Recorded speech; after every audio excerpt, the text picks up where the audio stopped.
Einigkeit und Recht und Freiheit für die Menschen auf der Welt.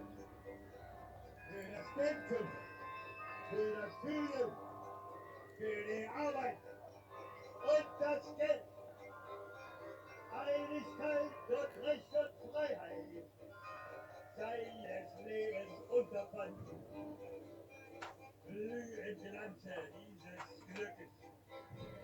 In jedem Mutterland glühen Glanze dieses Glückes, in jedem Mutterland.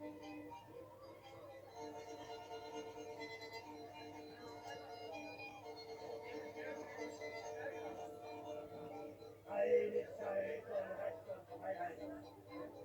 Elend schleppst du dich dahin.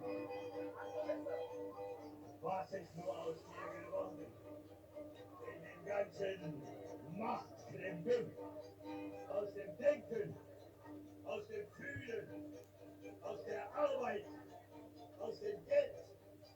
Eine Lüge und Betrüge auf der ganzen weiten Welt.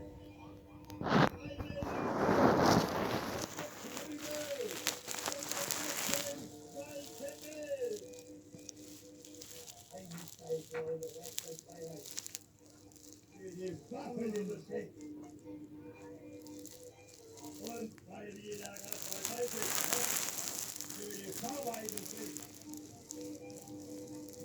Ich möchte gern mit Erdogan und den Paris-Demokratie und für die Arbeitswelt Schlucker, für die Nachrichten.